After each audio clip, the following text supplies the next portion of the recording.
Folks, I have a very special honor today to introduce our speaker. Sometimes when introducing Richard, you'll want to talk about his story. He's got an amazing personal story, but I'm not going to do that today because I think you're going to get to hear it direct from the man himself. And sometimes you talk about the institution that he's created, which really, when it boils down to it, is designed to transform the lives of individuals, of families, and of communities who've been impacted by incarceration. But for me, this idea of transformation of individuals and communities is a lot more personal when it comes to Richard Miles, because he's really transformed my own life and my own way of looking at our community. I met Richard about 3 years ago through a friend who told me that I was going to meet one of the most special people that I've ever had the chance to meet, and she was right. And I really, just after hearing his story, had to jump in and try to help participate. And I think a lot of folks who hear this story and also who hear the work that's being done get that same feeling. It's just hard to see the power of this organization and institution and not want to get your hands in it and help. So one of the things that I hope will come out of today's conversation is not just your opportunity to learn something new and meet an amazing person, but really to take action and to join forces with Richard Miles and what he's trying to achieve for our city and for our people. So if you have an interest in participating or getting involved, be sure and let me know afterwards or meet me anytime to talk about Miles of Freedom. We're going to start with a story about Richard. I really didn't want to say too much about him because I want you to be able to hear his story directly. And so we're going to start with a video about Richard, and then he's going to share with you some of the work that we're doing here in Dallas. So.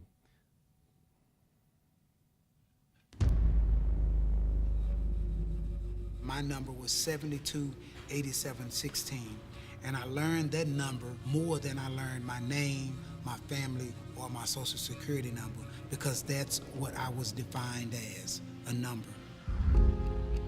That night when I got out of the car, May 15, 1994, I was walking home, and that was the longest walk I ever took in my life.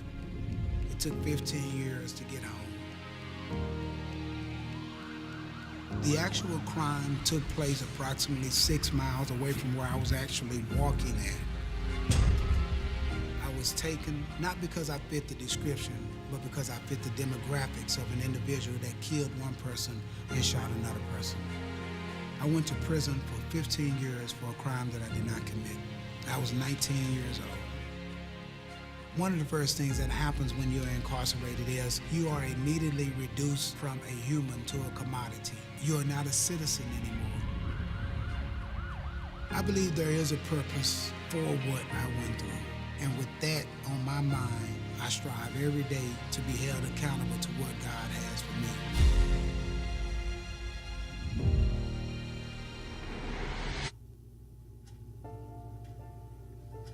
We met each other on Cofield Unit around 2005, 2006. I mean, we had a lot of long nights just talking about life and getting out. And I remember the night I left, I jumped up on the bed and I ran downstairs. I'm screaming all in the Everybody be like, if I get out, I'm gonna do this, I'm gonna do that. You don't know exactly what you're gonna do because you make penitentiary plans in the penitentiary. But when you get out, those penitentiary plans don't apply. That's why they go back. You have to separate prison life from society. It's like two different realms. How the system treats the individuals that are incarcerated, it's not conducive to transition into society. Everything that an average person knows how to do, because they have been introduced to it, we're thrown into it. The internet, the bus routes, you can't get employment, you can't get an ID, you can't get back into school. You know before you walk out of prison that you have an X on your back. An identifiable mark that will limit your success in society. Even coming out as an innocent person, somebody's gonna always lift an eyebrow. You beat the system. No, the system beat me, physically. You know, it beat me. We started Miles of Freedom not because I was wrongfully incarcerated, but because I was incarcerated. I tell people coming out of prison, I know you didn't have all the accesses, because I was there. I know you're limited, because I was there. But it doesn't limit you out here. You're out here now. That's an opportunity for us to show our change. When Van got out, we were able to assist him, and he's a foreman now at a warehouse, been working almost 4 years. Kenneth James, his biggest thing was going back to school. I just knew it was over. I knew I couldn't get a construction job or a welding job. I didn't know what I was going to do. But I want to thank you, Richard, for encouraging me that at 74 years old, there is still some worth in me. Yes, sir. And I am glad I'm pursuing my dream. And what is that dream? It's to help somebody that's bound by addictions like I was. Prison is not just a physical place. It can be a mental place. It can be a financial situation. It can be a relationship. We all have these miles of freedom that we must walk. One of the greatest things that came out of my incarceration was an in-depth spiritual awareness. When everything else that's tangible to you is stripped away from you, the core of your being is the strongest part about you. We are people capable of extraordinary things, no matter what we have been through. My name is Richard Miles, and my number was 728716.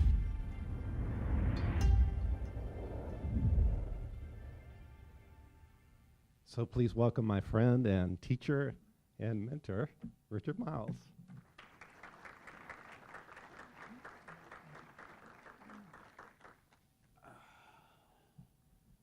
How y'all doing today? Awesome, man. I am super excited to be here today. I want to first and foremost thank Mr. Miles Zitmore for reaching out to me. I want to thank President Dana for our connections back a couple of years ago and following us and all of that. I want to totally thank Mr. Sala Bukadam for not just being a great friend, but an awesome board member for Miles of Freedom, and just his insight has really just encouraged me to just keep going.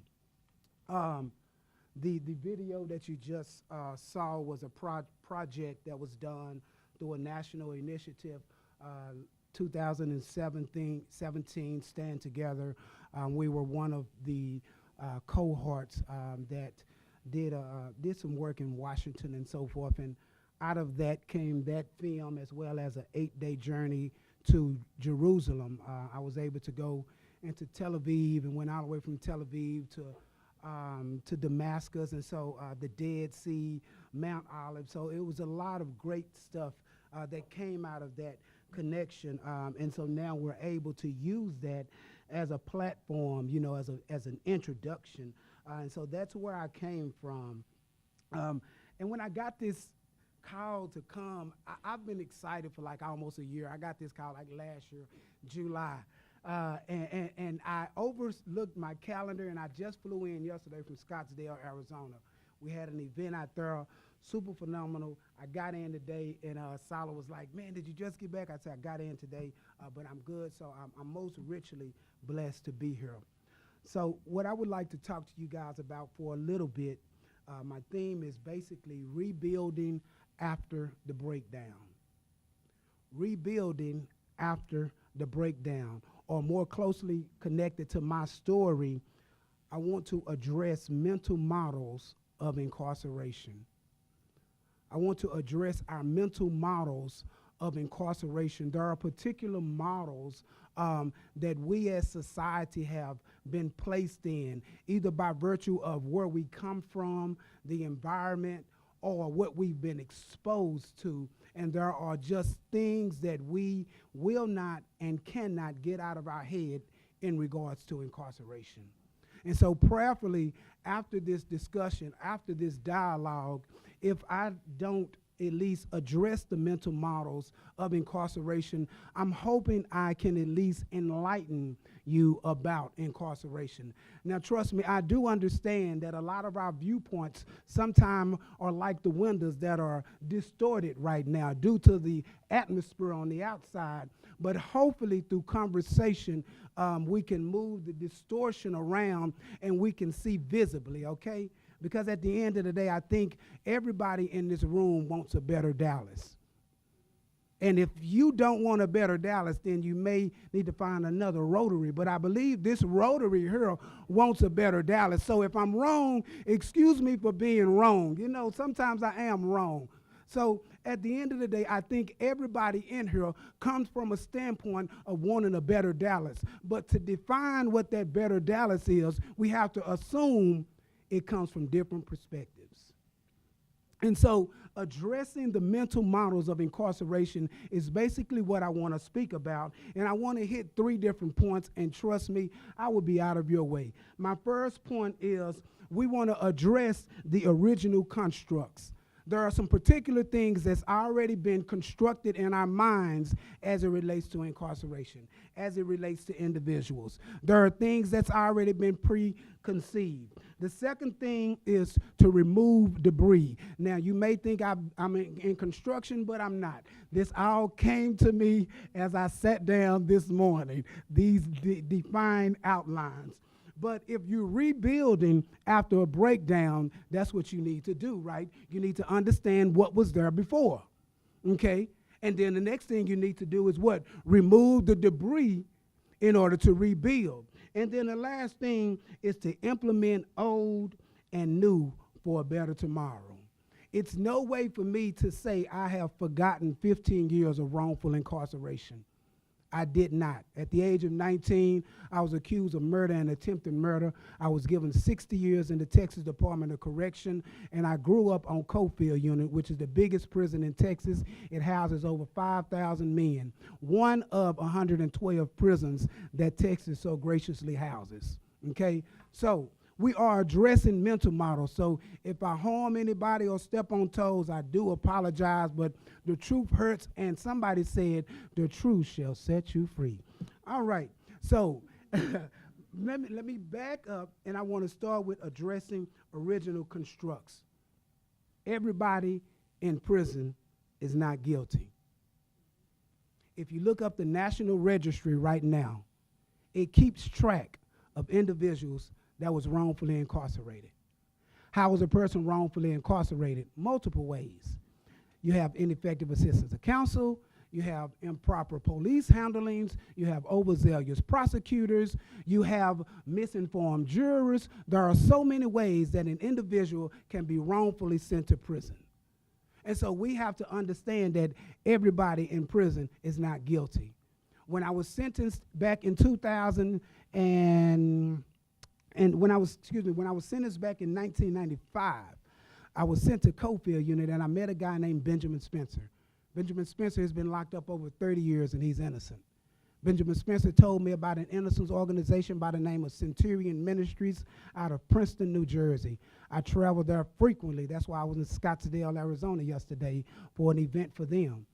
And I wrote Centurion Ministries back in 1997, and they sent me a very generic letter back stating, due to the overwhelming responses of claims of actual innocence, the average person spends a minimum of 10 years in prison before they are released. Centurion Ministries, they eventually accepted my case in 2007, 10 years after I wrote them. The second point of addressing original constructs is no one in prison is treated differently. You saw in the film where I spoke about the different things that happen with an individual that's incarcerated. One of the worst things that happened to me was they took away my name. I was not referred to as Richard Ray Miles for 15 years. Whenever it was mail call, it was 728716. My first job was working in the fields. What was that job? I planted sweet potatoes, I picked sweet potatoes. I planted collard greens, I picked collard greens. I planted and did whatever the Texas Department of Corrections told me to do, even though I wasn't an inmate. It's kind of hard, but the scripture says we are in the world, but we are not of the world. And the reality of that scripture hit me in prison because I was an innocent man in prison. And in order for me to maintain my sanity, I couldn't lose who I was. I was raised up. My dad was a disabled veteran. He couldn't work because he fought for the United States. However, he was a scrapper. He loved to scrap. You know, we probably was digging in somebody's trash can in this room right now in order to put food on the table for tomorrow. And growing up, I really thought that that was bad. I didn't see how that icebox was actually some food that I ate the next day. But yet and still, he believed in justice. And he believed that no person could be wrongfully incarcerated. So imagine how he felt when I called him May 15th, 1994, to tell him the idea that we have a great justice system, a perfect justice system, has become infallible because my situation was totally innocent. But my mom and dad stayed with me, regardless of what I went through in prison. One of the next things that happens, we consider those in prison. There was something called VitaPro that hit the prison system when I first got locked up. VitaPro was a food substance that they fed us, and it literally started causing boils.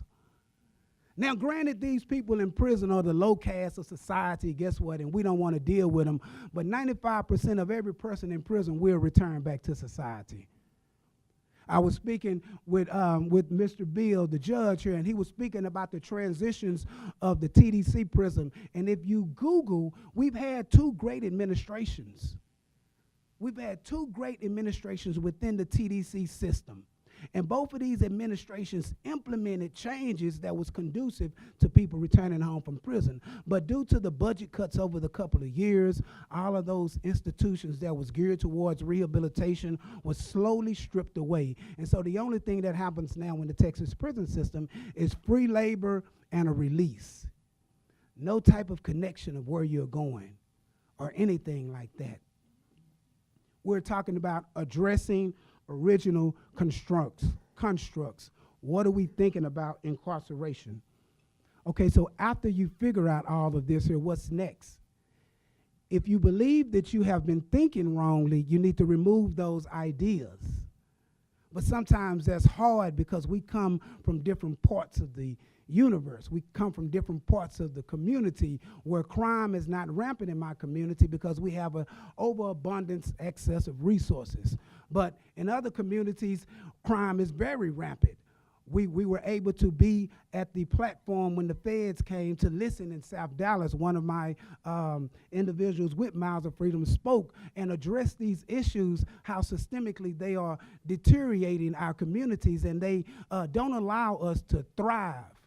We're a stagnated community, but yet and still we're growing. Why are we growing? Because each one of us have hope for a better tomorrow. At the end of the day, that's why we do what we do, because we know we have hope that something is going to change.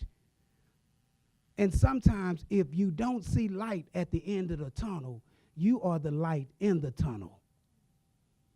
So stop looking for the light when potentially you are the light. Removing debris. So if you've addressed these situations about incarceration and you tend to seem to understand that, you know what, maybe I have thought wrongly about this. I need to rethink how I address this. Am I in a position that can change this here or assist organizations that's fighting for this here? I'm standing here today because Mr. Darren Babcock spoke highly of our organization. And Mr. Darren Babcock is a great friend of mine doing awesome work in Bonton. But he sees our work is different because we're in different areas. It doesn't mean that you support one more than the other. It doesn't mean I like one more than the other. We're all in this fight together. And we complement one another. Implementing old and new for a better construct. I wouldn't be here had I not dealt with suicidal thoughts. I thought of killing myself in prison. Why? Because here I am, 19 years old, and the state is giving me 60 years. And even what's harder about it is some people still believe I'm guilty. And every day I have to address that. But there are more people impacted than me. And as I spoke earlier, the man is never bigger than the mission. When the man believes he's bigger than the mission, that's detrimental to everything. I'll accept that as a ring to close out. But also, I'll use that as an opportunity to let you guys know, never be distracted. Regardless of what you go through in life, regardless of what can happen, none of you guys may ever end up in prison, but you may know somebody that's been in prison. But guess what? Prison is not just a physical place. As I said in the statement, prison can be a financial situation. Prison can be a relationship. Prison can be anything, and you all need assistance coming out of that prison.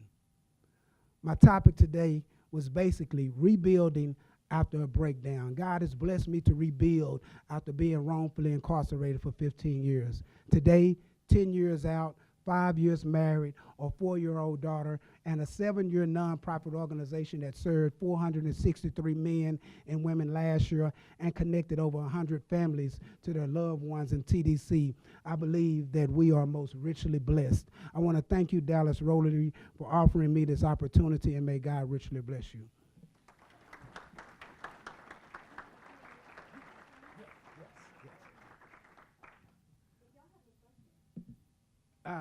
Hands shot up. Yes, sir, Mr. Miles, and I'll come back to you.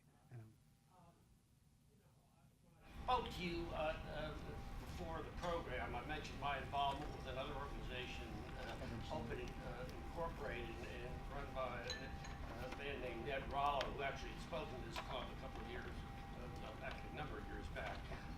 And he was guilty of the crimes that he committed, freely admitted it, and probably didn't catch me for half of what I did. But he taught me a very valuable thing. He said, I paid my dues, I served my time, but since I've been released, I will never ever be anything other than an ex-con. Society has branded me, and they will punish me if I live to be 100 years old. Yes, sir. And that's always troubled me, that our society, that you can do a crime, be punished for it, but society continues to brand you. Yes, sir. That's something I've always felt is very, very wrong. That's not really a question, it's really a statement. Yes, sir. Yes, sir. Thank you. Thank you. Yes, sir. In the back here, and I'll come back to you.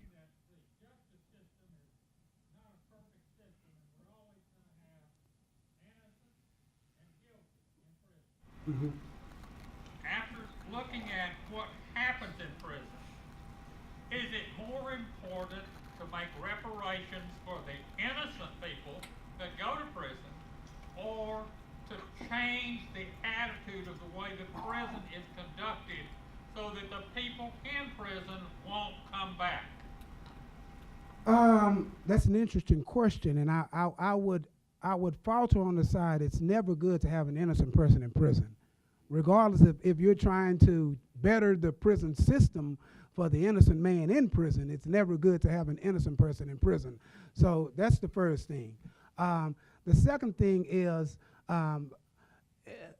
naturally, there will be innocent people in prison. So to have a better product afterwards, because we are property of the state, to have a better product, I believe there should be rehabilitative services that came through the Beto administration. Beto was one of the individuals that headed the TDC department. He implemented changes. So there has been things implemented, but budget cuts took them away. So there needs to be both, because if you leave an innocent person in prison, you're deteriorating humanity at its core essence. How can we say that we are humane and we know that there are innocent people in prison? That's why after District Attorney Craig Watkins, and I say this openly, we should never put a DA in office that does not address wrongful incarceration. We shouldn't. Because if that's said, then that means that we appreciate the prison system for holding innocent people in prison. And that's not humane. Yes, sir.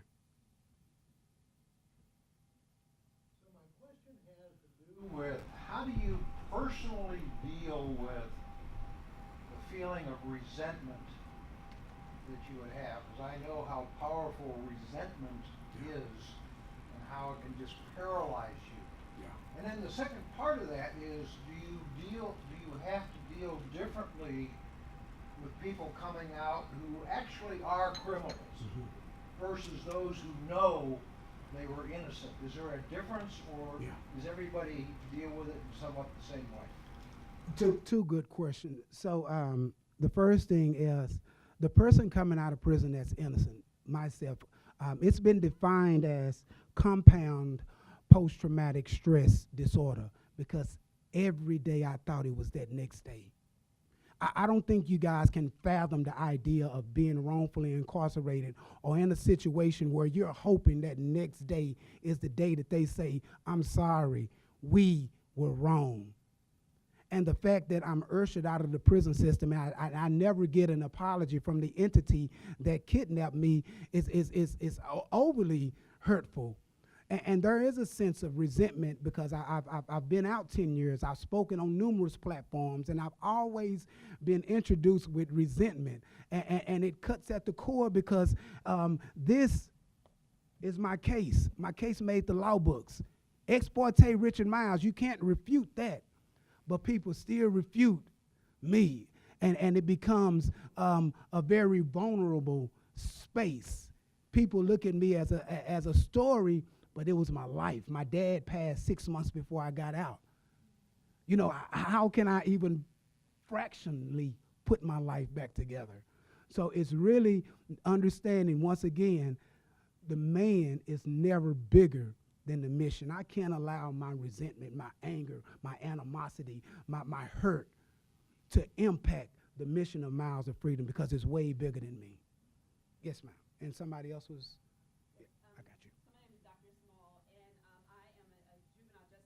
And I'm one of the Texas lead for Van Jones' organization, Cut 50. And our whole initiative coming up March the 5th is, how do we create empathy for those coming out of the justice system, or how do we develop empathy for those who are in the community? One of the biggest things I've witnessed is, if it's not affecting me, then I don't care. So how do you create empathy within the hearts of those who may not even be impacted, and they don't see it as their issue? Good question. This kind of piggybacks off me and Salah. We were talking about something earlier, and I'm a very scriptural individual. God told Moses what? He's already hardened Pharaoh's heart. I understand I will run into people that will not gravitate to the message. That's not who I come for. I come for the ones that will gravitate towards the message. Because at the end of the day, we will be prosperous. Yes, sir. How did you manage to be exonerated? Great question. So 2007, Centurion Ministries gets my case. They purchases my transcripts. My case is on 3 prongs: prosecutorial misconduct, tainted identification, and faulty scientific evidence. Okay? When I was arrested, there was 10 witnesses. 9 of them said I was innocent. The description of the shooter was 6'2", 6'4", real dark complected, had on shorts and a shirt. I was 5'7", 5'8", light skinned.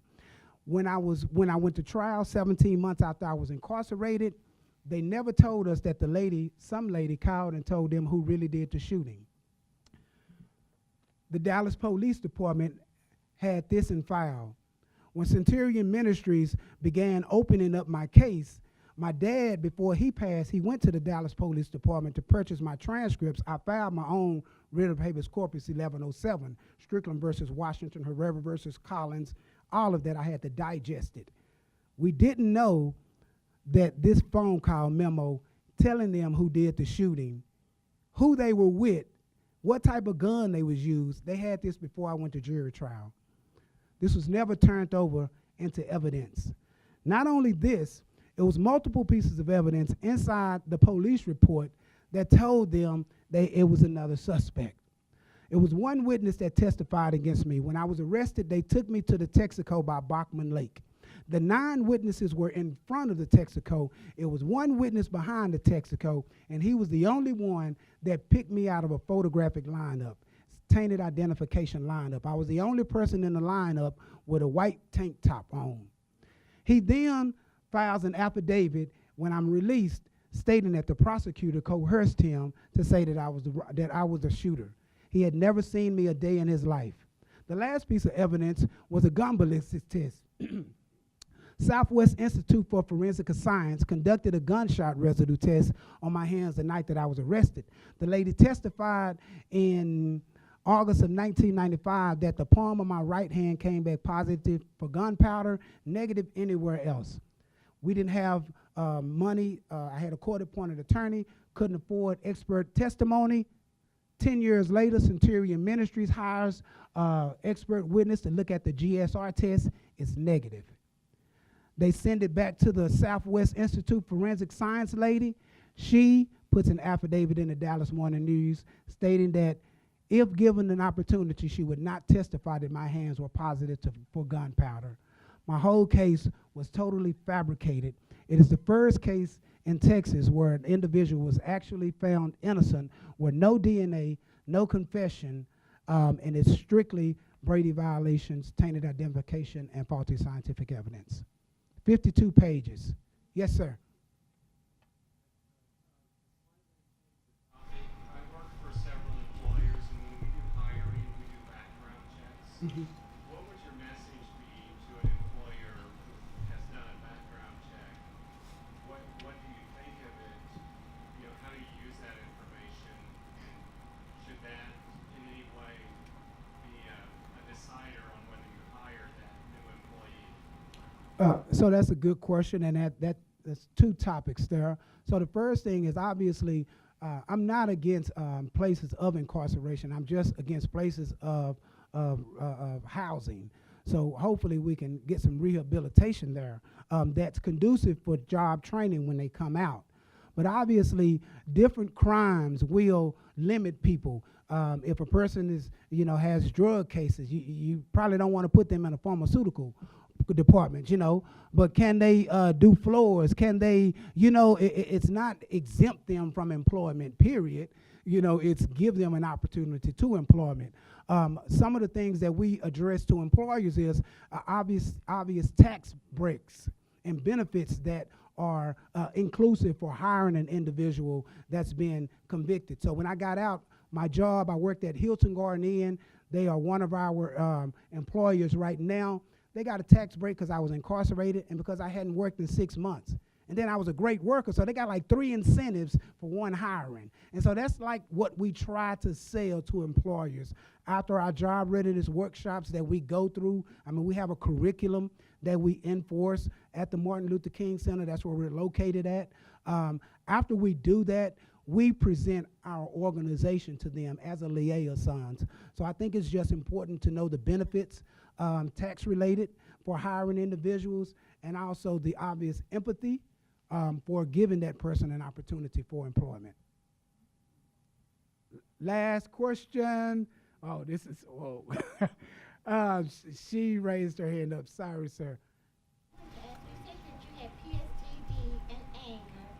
Have you had therapy, or how do you eliminate, the anger against the system and the people who wrongly incarcerated you or whatever, and how do you help others to feel better? You know what? So we were, Dr. Jamie Page, she's one of our workers that worked with us when I got out. She set us up for an appointment, and the psychiatrist came back with, yes, we do have that. I think that, I don't think a psychiatrist can really even help us because we've been through some very traumatic stuff. And the fact that I'm here today just lets me know that this is my therapeutic process. When I'm able to stand in front of individuals and proclaim my experience with vindication and honor, it's my therapy. So with that being said, as long as the doors are open, I think I'm constantly in therapy. All right, I want to thank you guys, and I'll be here a little bit later if you want to talk.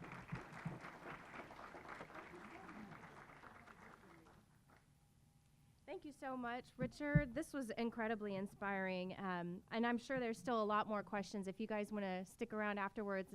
Richard, are you able to stick around for a little while? Okay, and we do have a gift for you, Richard.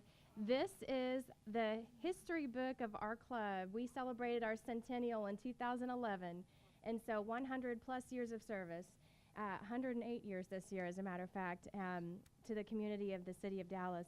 And we've invited everybody in attendance here today to sign this book commemorating your presentation. It's meant so much to have you present what you're doing, and we fully support what you're doing and appreciate your story. Thank you, guys. Thank you. Thank you so much.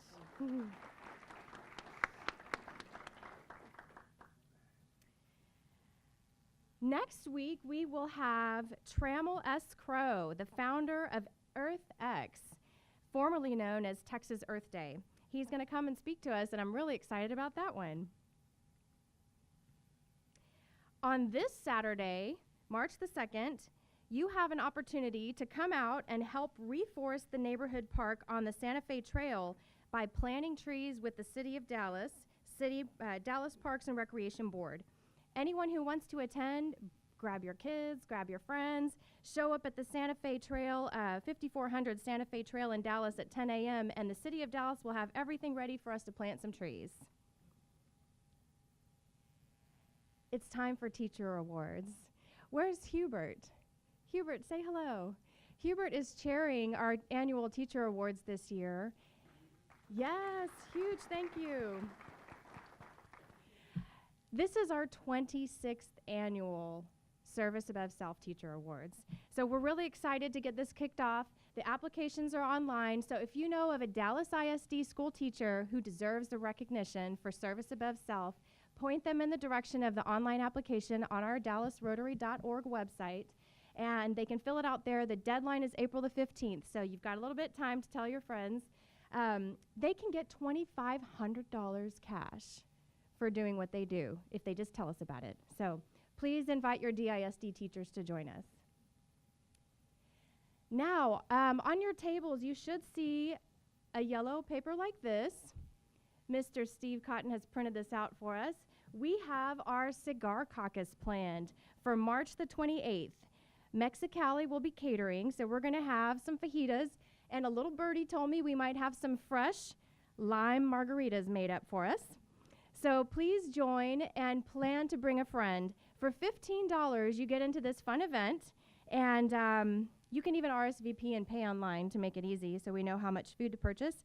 We're having a special ops intriguing guest, an intelligence agent, who's going to be presenting to us, so you won't want to miss this. And finally, thanks again to all of our members and our guests for your attendance today. We hope you enjoyed our program. Rotary membership is indeed a privilege and an honor, and we accept new members by invitation only. So if you're here today, someone thought very highly of you, you must be service-hearted, and you should definitely check with Hillary before you leave about membership. In closing, Rotarians, please stand and recite with me of all the things that we think, say, and do. First. Second. Third. And fourth. And here at the Rotary Club of Dallas, we have a fifth. And yes, we think it is. We are